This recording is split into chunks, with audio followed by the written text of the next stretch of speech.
Magandang umaga, ngayon ay Huwebes, Pebrero 13, 2020. Narito ang mga balita mula sa iba't ibang panig ng mundo. Ito ang Eagle News International Filipino Edition. Sa ulo ng ating mga balita.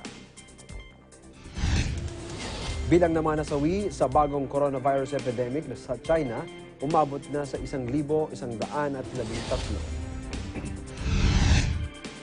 Team ng UK scientists sinimulan na ang animal testing ng bakuna para sa bagong coronavirus outbreak na ikinasawi na ng mahigit 1,000 katao. Bernie Sanders nanguna sa Democratic primary sa New Hampshire. 5 katao ang patay sa nangyaring suicide attack sa military academy sa Afghan capital.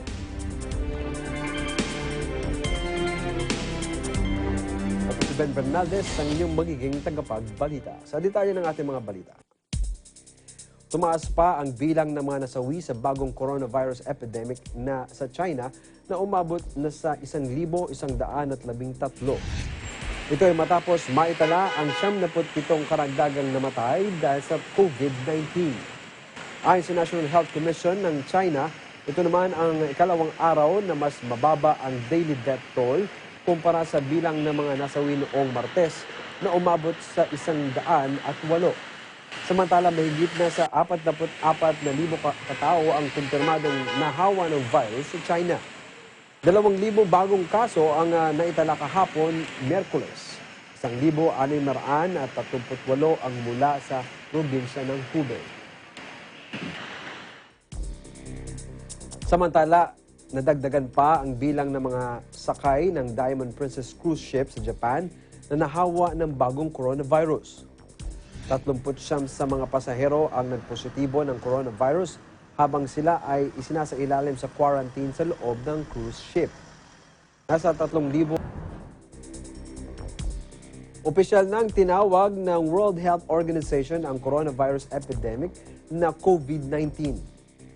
Sinabi ni Tedros na napili ang nasabing katawagan para maiwasan na magkaroon ng reference sa nasabing sakit sa isang espesipikong geographical location, animal species o grupo ng mga tao.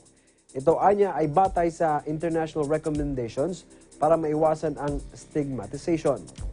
Una nang tinawag ng WHO ang epidemya na 2019 novel coronavirus acute respiratory disease, habang tinawag naman ng China National Health Commission ito na novel coronavirus pneumonia o NCP. We now have a name for the disease, and it is COVID-19, and I will spell it COVID-19.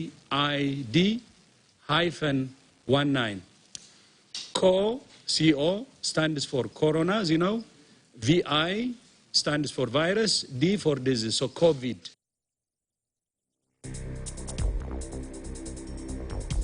Inaasaha umanong maaabot ng novel coronavirus epidemic ang peak nito sa southern China pagsapit ng kalagitnaan ng Pebrero. Ayon kay renowned Chinese scientist Zhong Nanshan, batay sa kanilang mathematical modeling, pag naabot na nito ang peak ay hindi na ito tataas pa. 那么根据我们的数学模型的分析的话呢，在南方呢，应该是在2月份，2月中旬以后，或者说是到2月下旬，应该是达到最高峰。就是这个阶段呢，有相当的多的这个返程的，因为就是这个返程的话呢，也会有没有人顾虑，就是说会不会引起进一步的另外一个高峰？现在看起来呢，我就不认为啊，它会有一个更高的高峰。 Sinimulan na ng isang team ng UK scientists ang animal testing ng bakuna para sa bagong coronavirus outbreak na ikinasawi na ng mahigit 1,000 katao. Sinabi ng mga researchers sa Imperial College London na layunin nilang magkaroon ng epektibo at ligtas na paraan ng pagsugpo sa pagkalat ng SARS-like strain ng virus. Sinabi ni Imperial College London researcher Paul McKay na sinimulan na nila ang testing sa kanilang na-develop na vaccine sa mga daga. Umaasaan niya sila na sa mga susunod na linggo ay madedetermina na nila kung epektibo ang nasabing bakuna. Well, we're hoping to be the first to get this particular vaccine into human clinical trials. That is perhaps our personal goal, where we would hope that getting it quickly into people would accelerate the process of getting it as a vaccine that's able to be used in the field.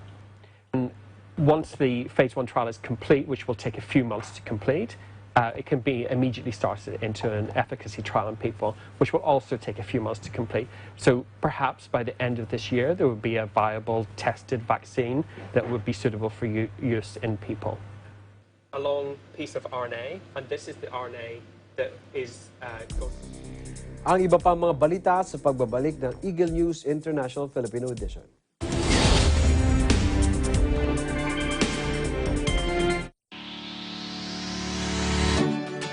Mga kababayan, lalo na sa mga OFWs sa Middle East at North Africa, may good news kami para sa inyo. Mapapanood na ninyo ang Net25 at iba pang Filipino channels na hatid ng OSN sa presyong abot kaya. Libre ng box at installation, walang admin fees at no extra charges. Saktong entertainment na sakto lang sa budget mo. Bumisita na sa pinakamalapit na OSN store o dealer. And subscribe now!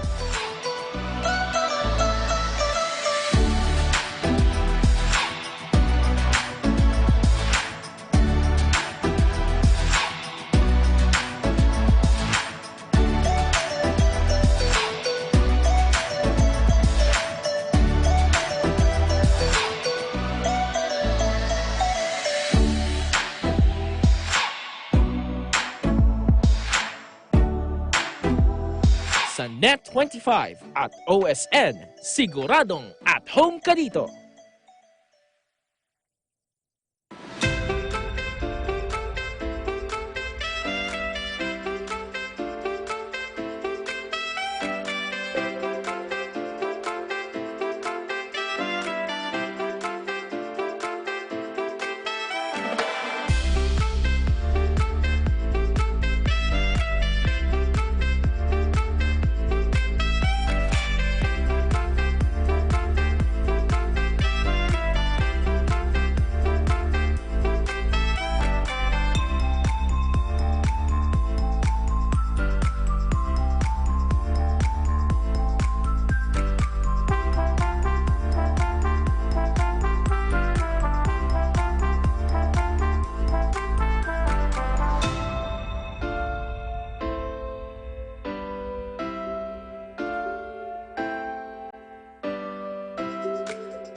Panalo si Bernie Sanders sa Democratic primary sa New Hampshire. Naungusan niya ang mga katunggali kabilang si dating Vice President Joe Biden.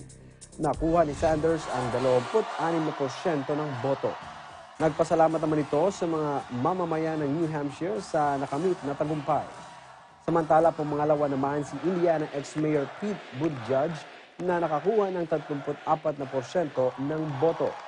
Pumangatlo naman si Amy Klobuchar na nakakuha ng 20% ng boto. Pang-apat naman si Liberal Elizabeth Warren na nakakuha ng 9%. And let me say tonight that this victory here is the beginning of the end for Donald Trump. With victories behind us, popular vote in Iowa and the victory here tonight, we're going to Nevada, we're going to South Carolina, we're going to win those states as well. And what I can tell you with absolute certainty, and I know I speak for every one of the Democratic candidates, is that no matter who wins, and we certainly hope it's going to be us, we are going to unite together. We are going to unite together and defeat the most dangerous president in the modern history of this country. Tinapos na ni tech entrepreneur Andrew Yang ang kanyang kampanya at inanunsyo na ang pag-urong sa Democratic presidential race. Ito ay matapos siyang makakuha ng mababang boto sa New Hampshire primary. Anyang malinaw ang resulta ng primary na hindi talaga siya mananalo kaya tinatapos na niya ang kampanya para sa pagkapangulo. Si Yang ang nakakuha lamang ng 3% sa isinagawang Democratic primary.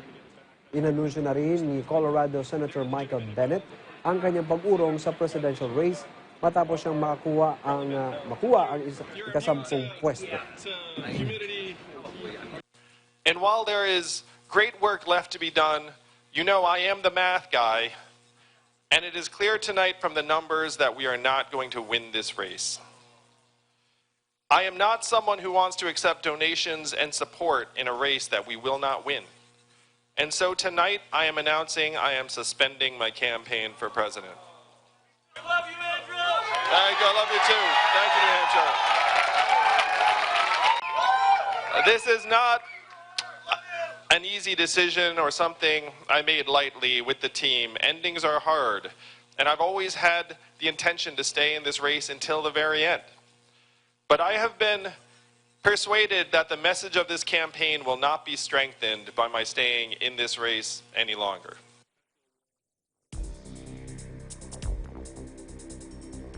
Naharap naman sa akusasyong pag-abuso sa kapangyarihan si US President Donald Trump. Ito ay matapos siyang umapila sa Justice Department para pag-anin ang hatol sa kanyang long-time political aide na si Roger Stone. Magugulitang si Stone ay nahatulan noong Nobyembre dahil sa pagsisinungaling sa Kongreso, tampering with a witness at obstructing House investigation. Ito ay may kinalaman sa ginawang investigasyon ng Kongreso ng umano'y pakikipagsabwatan ni President Trump sa Russia para mandayan noong 2016 election. Noong Martes ay binetikos ni President Trump ang judge sa kaso ni Stone na si Amy Berman Jackson. Pinasaringan ni President Trump ang judge ng umano'y pagiging bias nito kay Paul Manafort, ang campaign manager ni Trump noong 2016. Magugulitang si Manafort ay hinatulang makulong dahil sa multiple counts of fraud at iba pang charges. Sa iba pang balita, 5 katao ang patay sa nangyaring suicide attack sa military academy sa Afghan capital. Wala pang grupo na umaako ng responsibilidad sa pag-atake ng nangyari ng madaling araw sa Kabul. Ayon naman sa Ministry of Defense ng Afghanistan, 6 na iba pang nasugatan sa pag-atake. Batay naman sa Interior Ministry, 6 katao ang namatay na kinabibilangan ng 2 sibilyan at 4 na military personnel. 12 rin umano ang nasugatan. Nangyari ang pag-atake malapit sa Marshal Fahim Military Academy.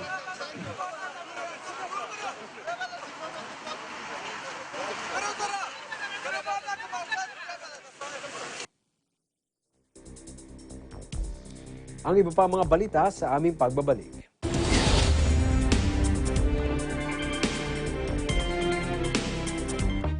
Mga isyung panlipunan.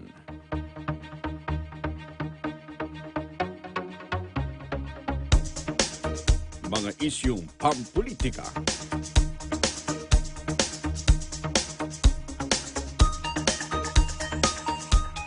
Tatalakayin, lilinawin, kasama ang mga batikang komentarista, Congressman Dante Marcoleta at Jen Sobardiaga sa Ganang Mamamayan.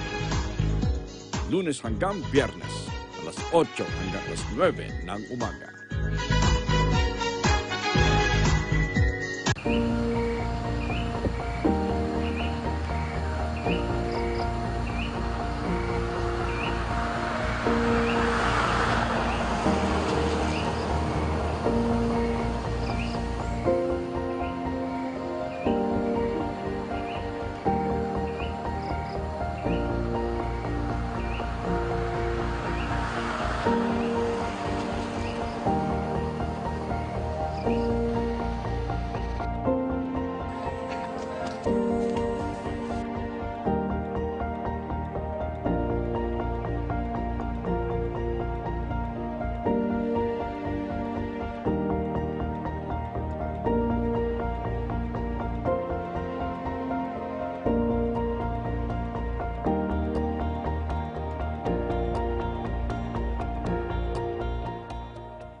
Para sa mga viewers namin sa Middle East at North Africa via OSN, hello sa inyong lahat dyan. Ako po si Alma Angeles at araw-araw tayong magkasama sa Eagle News International. Dito tayo sa Net25 at OSN, siguradong at home ka dito.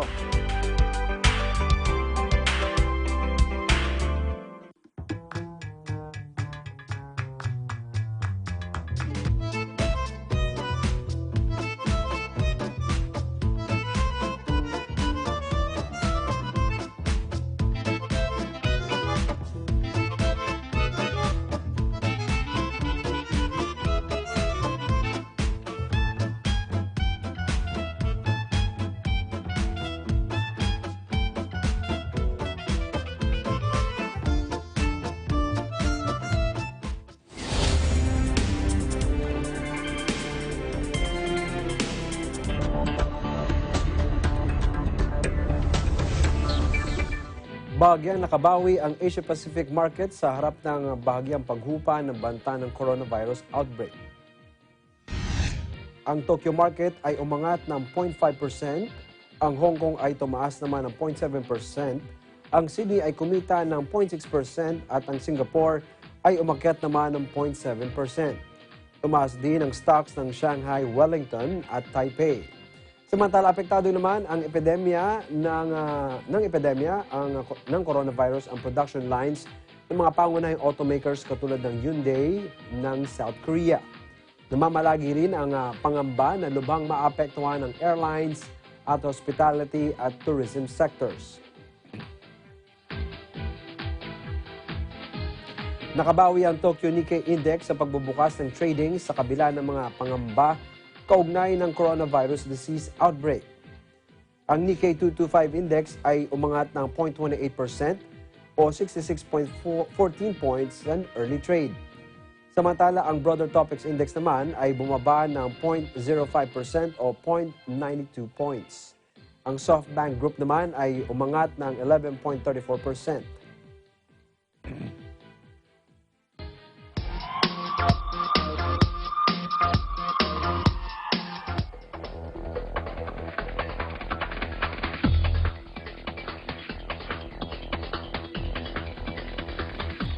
Ginugunita ng Film Development Council of the Philippines o FDCP ang Philippine Cinema Centennial Year sa pamamagitan ng pagbibigay ng parangal sa mga internationally award-winning film industry members. Isinagawa ito sa 4th Annual Film Ambassadors Night ng ahensya. Isa sa mga binigyan ng parangal ay ang direktor na si Carlo Cuevas ng EBC Films movie na Guerrero. Ito ay matapos manalo ang pelikulang Guerrero bilang Best Screenplay sa International Film Festival sa Manhattan noong 2019. Gulat nga din ako may dumating na lang sa akin ng email, so nag-i-invite yung FDCP na magkakaroon daw ng Film Ambassadors Night at sobrang nakakatuwa kasi isang araw doon na marirecognize yung award ng Guerrero. Ayun, nagpapasalamat ako sa FDCP para pag-recognize sa award natin para sa pelikulang Guerrero sa Manhattan, New York. Nagka-award tayo doon ng Best Screenplay. So yun, maraming salamat sa FDCP. Siyempre, sobrang nakaka-proud at lalo nakaka-inspire na lalo pang gumawa ng pelikula. At the same time, parang masaya kasi yung pakiramdam na kahit sa maliit na bagay, nakakapag-ambag tayo sa success ng pelikulang Pilipino.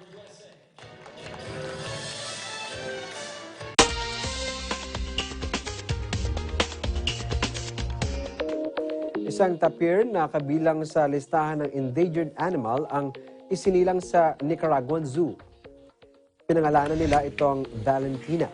Ang mga tapir ay mayroon lamang low birth rate na tumatagal ng 14 na buwan o 14 months. Kalimitan din sa mga ito ay kayang umabot sa 600 kilo ang timbang na kasing bigat na ng isang grand piano. At mayroon na lamang na 500 tapirs na nabubuhay sa Nicaragua kaya naman umaasa sila na sa pagkasilang ng baby tapir ay lalo pang madadagdagan ang bilang ng kanilang lahi at may salba ang extension ng mga ito. At yan ang kabuuan ng mga balita mula sa iba't ibang bansa. Ito ang Eagle News International Filipino Edition. Sa pangalan na mabubuo sa Eagle News Service, ako po si Ben Bernaldez and I'm 1 with 25. Susunod ang Agla Balita.